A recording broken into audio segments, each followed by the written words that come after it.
Hi, this is Andrew Farriss, and you are watching LifeMinute TV. All you got is this moment. He's co-founder and creative force behind one of the biggest bands of the 80s and 90s. Andrew Farriss and INXS have more than 50 million in album sales, 7 US top 10s, 3 Grammy noms, and 5 MTV Music Awards. 40 years later, the songs he wrote are still getting their due. Most recently, from this one, Dua Lipa and her 2020 mega hit, Break My Heart, which uses the beat and melody of Need You Tonight. In the years since, having written and produced for an eclectic group of artists from Tom Jones to Alisan Porter, he's come out with his first highly anticipated self-titled solo release, a beautiful Americana country album inspired by a trip to the outback and his love of American history, a shining example of the true depth and versatility of his talents.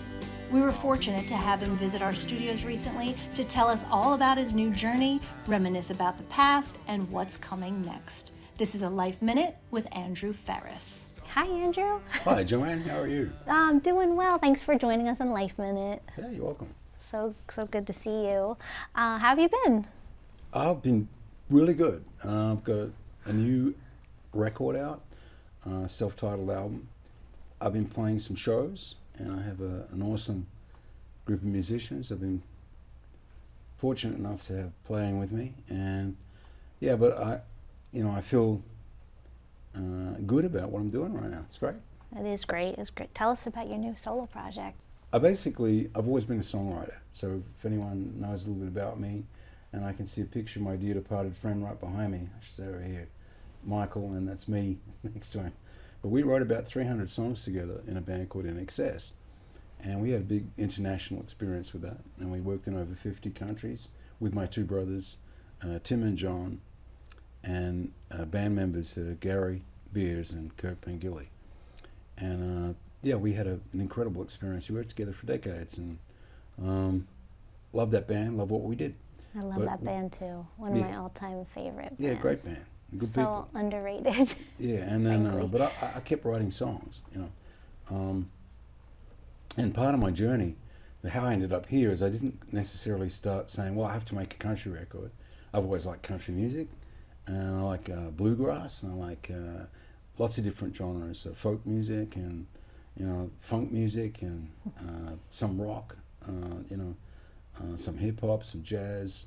Depends what it is, EDM. Whatever it is. But what took hold of me was, as a songwriter, I started to go to Nashville as well, and I started writing with folks there because they're like-minded people. It's very much a creative town, and I started writing with people there, and I thought, this is good. Guys and girls, and different age groups of people. Some different backgrounds, whatever. But a lot of them were country music fans as well. But the other thing that happened to me was that I went on a horse riding adventure with my wife, Marlena, at that time.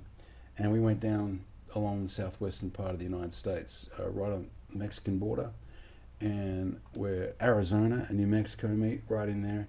There's a little town called Portal.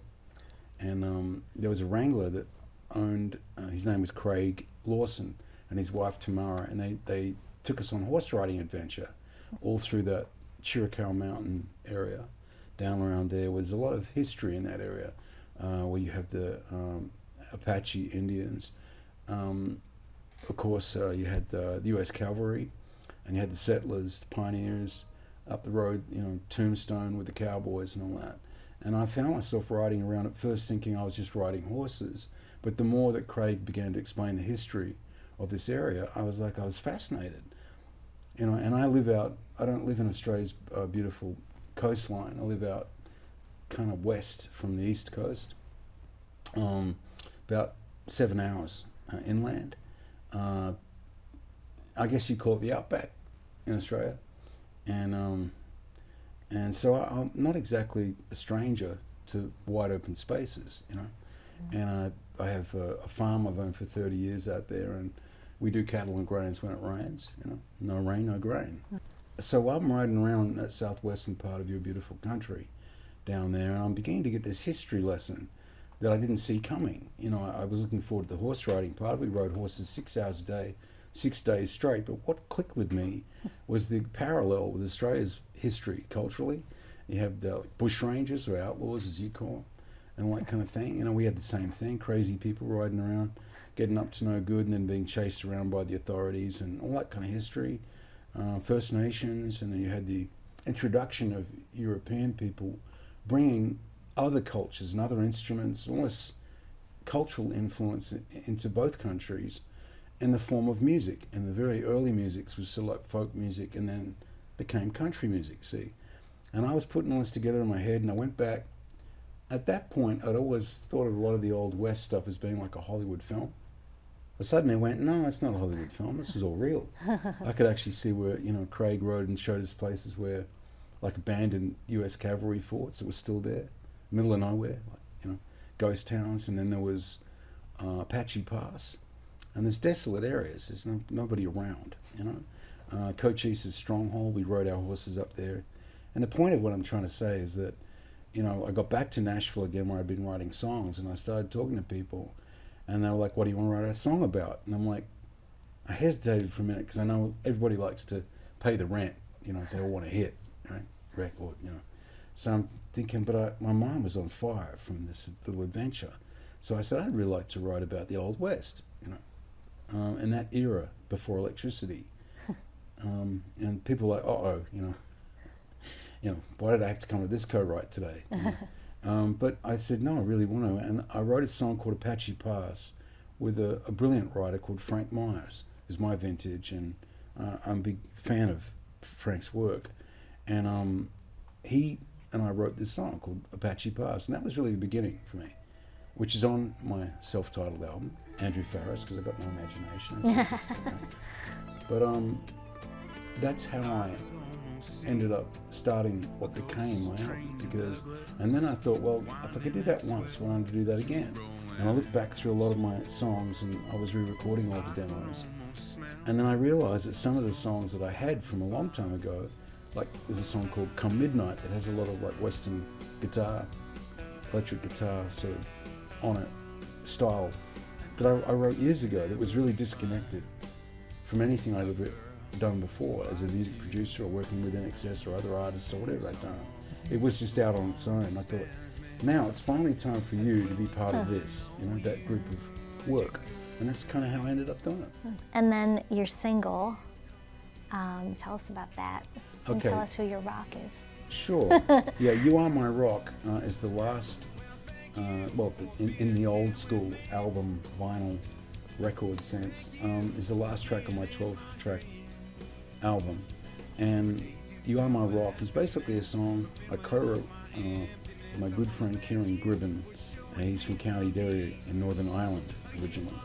And but basically the song is about thanking people in your life for helping you get through whatever you're getting through. You know, could be just life, could be a special situation that you're struggling with, or even just you're happy, you're celebrating a birthday, or you know, something nice and enjoyable. You know, but that's what the song's about, just thanking people. What inspires you just as an artist in general? Ooh, I get inspiration from a lot of things. I mean, musically, I'm inspired by lots of different music genres. I think I said that a little bit before, but lyrically, I get inspired normally by events. You know, my wonderful wife, Marlena, says I talk too much about history, but I do find history interesting because a lot of it, where we're going right now, is because of things that have happened before, you know. And even though we need to live in the here and now, things are always kind of changing at the same time. And, you know, we'll look back at what we're talking about if someone does in 50 years' time, and they'll think we're funny old people that were around 50 years ago, right? But to me, lyrically, I find it intriguing looking into the past sometimes to get lyrical inspiration from, as much as in the now, you know, and not always about emotions. I feel this or she felt that, or you know, sometimes I'll go there, you know, but sometimes I'm more interested in talking about the material world, the physical world, you know. This is your first solo project. You've done so much work, of course, in INXS, but Dua Lipa, and you want to tell us a little bit about that? Sure. Well, That's interesting. it was many years ago now. amongst about 300 songs I wrote with Michael Hutchins. You know, we worked together as a songwriting team, and Michael didn't play an instrument. His instrument really was his incredibly talented vocal skills, and as a lyricist, you know, he was brilliant, absolutely brilliant, and he always was. And so, but my skill sets are a bit different. I play different kinds of instruments, you know, keyboards, guitars, and harmonicas, and bass or whatever, and I'll play some percussion stuff, whatever. But I'll try to use whatever tools I need to create the mood musically. I also used to write lyrics, but because Michael had his own way of viewing the world, you know, we used to work together more. I do a lot of music, you know, and he'd do a lot of lyrics, you know, and we were comfortable like that. And we weren't competitive, which is an important thing. But the point is, amongst all those songs that we wrote, one of the songs was Need You Tonight. Well, it has a sort of signature music riff that I wrote in it. Dun, dun, dun, dun, that kind of stuff. And suddenly, lo and behold, you know, it's recognized as part of Dua Lipa's Break My Heart.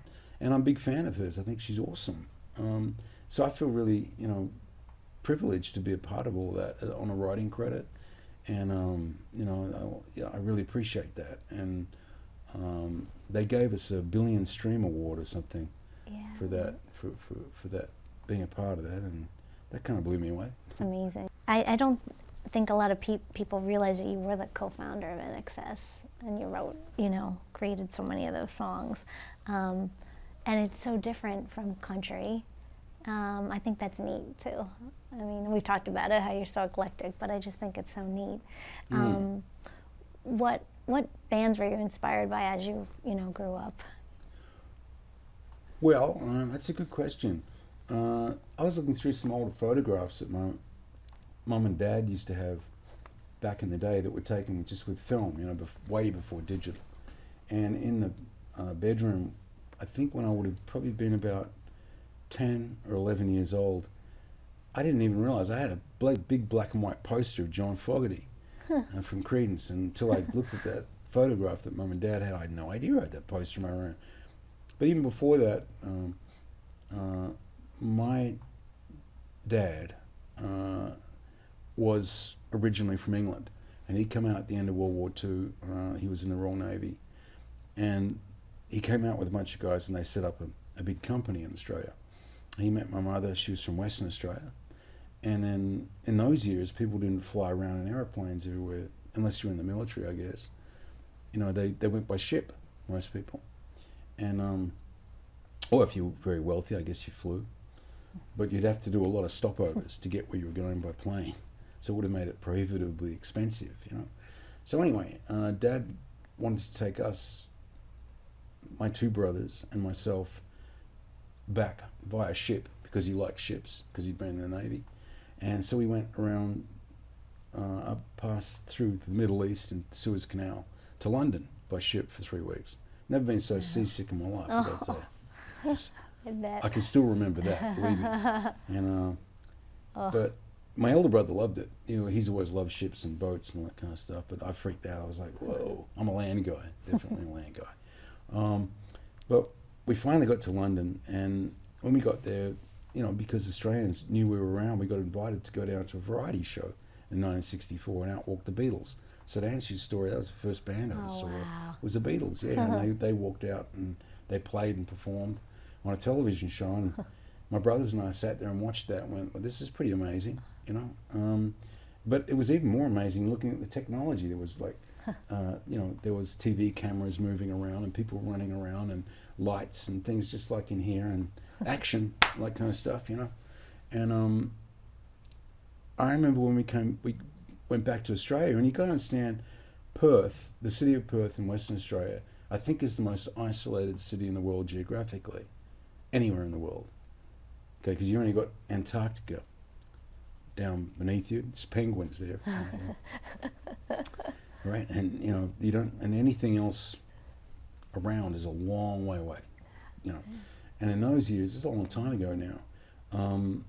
so we really realised when we come back we've been, seen something that other people hadn't seen. Yeah, that's amazing. Yeah, and but I think that had a big impact. But also, I always just grew up loving music. I learned to play piano when I was 9, and my brothers learned to play as well. My younger brother played drums, and my older brother Tim played classical guitar.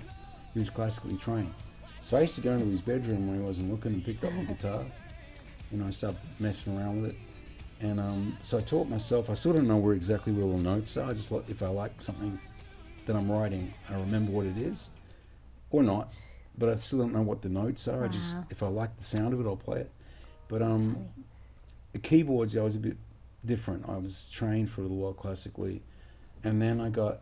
I just wanted to play football as a kid. I didn't want to play instruments, So I stopped for a while, and then I hurt myself doing something stupid, being a young guy. And then my mother said to me, God bless her, she said, "Why don't you start playing the keyboard again?" See, because I was in bed, I'd hurt my leg or something. Wow. And I said, "Okay, I'll think about it, but could you do me a favor and try to find me a piano teacher that doesn't just teach me scales and how to play other people's music, but shows me how harmony works, Like if you got a C chord on the piano, its relative minor is an A minor, that kind of thing." And she was, I don't think she knew what I was talking about, but I was like, I think what I wanted to do was to play popular music, that I'd been exposed to, whether on the radio or TV, back then. And as it went along, I began to realize more and more that I was less interested in playing other people's music and more interested in how the construction of music worked. But I didn't really realize what I was doing when I was younger, It wasn't till later I realized I was interested in songwriting, Are you the baby of the family with your brothers? No, I'm not. Oh, okay. I was a middle child, and my older brother Tim, he was the oldest, and then I was a middle child, Andrew, and so was my younger brother John was a middle child because we had a sister, Alisan, who's younger again. And I actually asked her if she wanted to play bass. At one point, play bass guitar so she could play with us, but she just wasn't interested. She loved music, she just didn't want to do what we were doing, which I can understand. Yeah. It's neat how many of you are so musically inclined, though. What country artists do you like? Sure. I mean, a lot of my influences when I was a kid were because, again, growing up in Perth in Western Australia, in such an isolated city geographically in the world, is that they didn't have FM radio, they just had AM radio, and they used to put every artist on the AM radio station, right? There's only 2 or 3 of them when I was a kid, and they would put everybody on there, including country artists. It could be Johnny Cash, it could be, North to Alaska, all that kind of, all the older Australian folk music, pop music of the day. It could have been the Beatles, it could have been instrumentals, some little bit of classical, even some jazz, And so I thought as a kid growing up, the fusion of all that music is what music would always be like. And then as I got older, I began to realize that no, especially radio became more and more segregated. Well, you can only listen to this kind of music, or it's got to be that kind of music. And I'm thinking, why isn't it all just one music? You know what I mean? And that's part of my journey too, right? Is why can't you have fusions of music? And I think that's one interesting that you're asking about country music. That country, there's old school country, there's outlaw country, there's and then there's modern country, there's all kinds of bro country. There's all sorts of different genres within that. But when I've been playing live, I've been really enjoying, as I said before, stripping everything back to more or less acoustic instruments again, and just playing kind of old school, on old school stages. I don't mind if it's not a big, huge gig. That's okay with me. Just playing a small venue, that's fine. I love that. Sort of getting back to where I started again. Yeah. And then how did you start INXS, and then how'd you meet Michael? Okay. Well, we were, because there was 3 Farriss brothers, we called it the Farriss Brothers. It just made sense. And we played together the first night at a party. We knew it just by coincidence, because we lived in kind of in those years where there was a large surfing community, including people from California. And there was a surf filmmaker from California that had come out, and he wanted our band to play at this party. So we played this party on the August 16th, 1977, which weirdly enough is the night Elvis died. Oh, wow. And and we did our first show that night.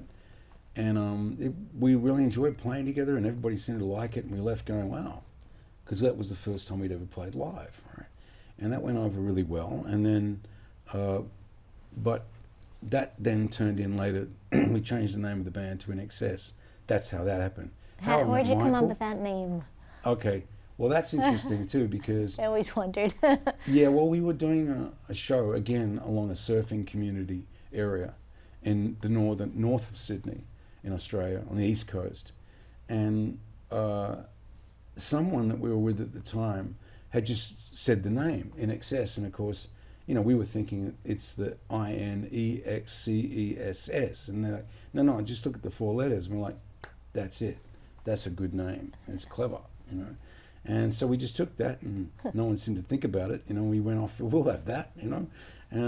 But before that, how I'd met Michael was, I was in high school on the east coast of Australia, not the west coast where I was born, because Dad had got a job promotion. We moved to the east coast. In this high school I was in, Michael had come from where he lived in Hong Kong. He was born in Australia, but he'd also lived in Hong Kong, in China, for quite a long part of his life. And he had a different school uniform on, because unlike in the United States, we needed to, girls and guys wore uniforms, school uniforms, you know. And he walked through the door in a completely different school uniform, and somehow, you know, because we were the youngest in the high school, you know, the bottom level. I don't know what you guys call Freshmen. Freshmen. We call There you go. freshmen. We were freshmen. There you go. And Michael walked through the door into the courtyard of this high school, and immediately some older people sort of started like looking. They wanted to pick on him, you know. Oh. And I was always, like I said, I liked football and I played sports, and I wasn't altogether always intimidated by people. So another friend of mine and I walked over and just said, leave him alone, you know. Just, I don't know what made me do that. I have no idea. I've never been a Segala head type person, but I just felt in that particular instance that I just could see that there was an injustice of some sort, you know. And somehow we pulled it off, because it didn't get any worse or any uglier. And they walked away, you know, and they left him alone, and he came and thanked me. I said, that's okay. Mm-hmm. And we didn't ever talk much in those moments when I met him. We didn't talk much about music. Actually, we talked about motorbikes, and his background coming from Asia and that where he'd lived was pretty different than my background, and so we started talking more. And I thought he was always an interesting person, you know. And then he went to Los Angeles. He moved with part of his family, and then he went to North Hollywood High School, Michael. And when he came back again, he was older, I was older, and his whole role had changed. You know, he had a lot longer hair, and he'd sort of become more like the person that people would recognize him now. I had changed too, you know, and I'd formed bands by that time.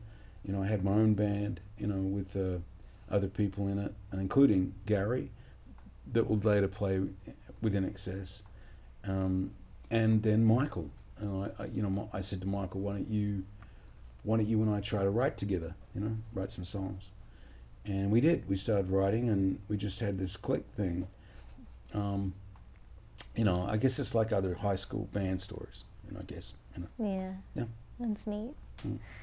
It's such a great, it still makes me sad thinking it's such a great loss, you know. Yeah, well, that's right. I'll tell you something interesting. Bothers me. Well, absolutely a terrible loss. You know, especially for his family and his friends and people that cared about him, and the fans, of course, that really loved Michael. It was terrible. But I also got to say that there was some really interesting things in the early years when we first came to the United States and started playing as a band, as INXS. And I remember in 1983, we played the US Festival in California, 250,000 people. And that's about to come out, actually, that footage of us doing that. Really? Yeah, I saw a sneak preview of that. It's pretty cool. That's a huge, big gig that freaked me out at the time. And we also played a show called Rock and Roll Tonight in that first 3 months we were touring in the United States, and that was Eric Clapton on that show with us in Simple Minds, a Scottish band. And then we'd gone, played live on television. We played well. You know, we were good, always a good live band. Yeah. Okay. Yeah. And then Ray Manzarek turns up from the Doors, the band The Doors, and he's standing at the dressing room door. And I'm looking at him going, that's Ray Manzarek. You know? and I was, what, 22 or 23 or something. And I said, hi, you know, how can we help? You want to come on in, you know? And he said, I just was sitting at home watching this on television, this show, and I saw your singer come on. Where is he? I said, he's over there in the corner of the room. I said, why don't you come in? He'd love to meet you. He said, sure. So he came in and he walked over, and then I heard him say to Michael, I was sitting at home watching you on television, and you reminded me so much of Jim Morrison, you know, that I wanted to come and say hello to you. Oh, wow. And I was pretty, we'd only just been in the US for less than 3 months or something, you know, and I'm going, what is happening, you know? And I felt, and we all did, an instant connection, or something was happening. We were meant to be there, meant to be here, whatever. You know? Best band ever. One hit after the other, you know, that you don't even think of until you start thinking about, oh my gosh, oh yeah, that's INXS, that's INXS. Gotta hold on, you sensation, you sensation right now. There was a time when I did not care.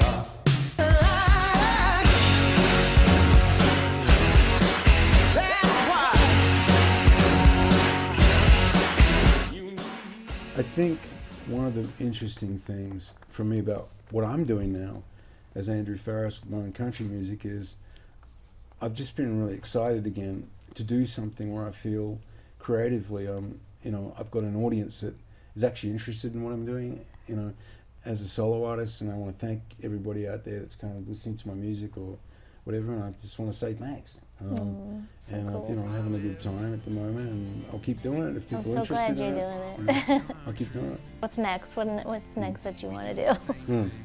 Well, you know, I'm like I said be before, touring. I'm a sort of I can't help it. I'm a songwriting guy. Like, I'll keep writing songs, and one of the things I'm trying to do is to trust myself more, you know, to write just on my own all the time. I mean, I had about 4 or 5 tracks, I think, on my own album that I wrote just by myself, but I'm learning to trust my instincts a bit better as a songwriter, you know, to write for me, you know. Yeah, I'm still learning, I don't know, I guess for people that have always been a solo artist in their, you know, in their career, and it's always been about them, you know, I guess they're used to that, if anyone's watching this or listening to me or whatever. But when you've been in a band and there's other people that you know, have to think about and consider what their likes are, what their tastes are, and, you know, their artistic endeavors and how they feel about something, that's also a really interesting learning curve, because, you know, I think that's why some of the older bands especially were so well accepted by people, is because you had the, you know, you had this, I don't know how to put it, fusion of different energies coming in to make up the music. Yeah. You know, and you get exceptionally talented people together. It's exceptionally good. Yeah, different perspective, I guess, right. Creating for yourself versus the whole band. Yeah. That's right. I It's mean, neat. you can pay people all day long to do things for you, but, you know, just to be able to be receptive to other people's ideas is, you know, is a powerful thing. How long are you in town for? Well, we're not here long this time, but I'll come back. Well, we've really only been here less than 48 hours. I seem to have. Wow. It's been but a really good experience. I've always liked New York City, and Are you going to be touring? yeah, I'd like to tour. Well, I mean, I have been playing some live shows, and it's been really challenging for me in a really good way. Where a lot of the earlier part of my career, I watched the transition, and it's still transitioning, of technology coming into the music industry, you know, and the way it's unfolded.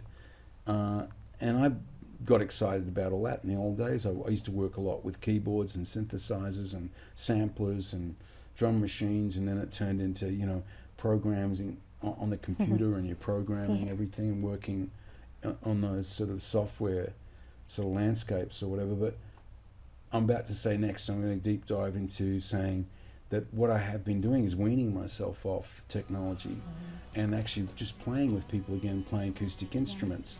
And you know, it's been funny. It's like letting loose of lifelines all the time. Because it's like you have these safety things that most people get into this habit of working with, especially with technology. But as it's going along, I'm like, I'll just play acoustic guitar for a while, and I'll get a fiddle player and a mandolin player, and they're really good at what they do. And then, feel more confident. You know, confident, please. Sing along if you want.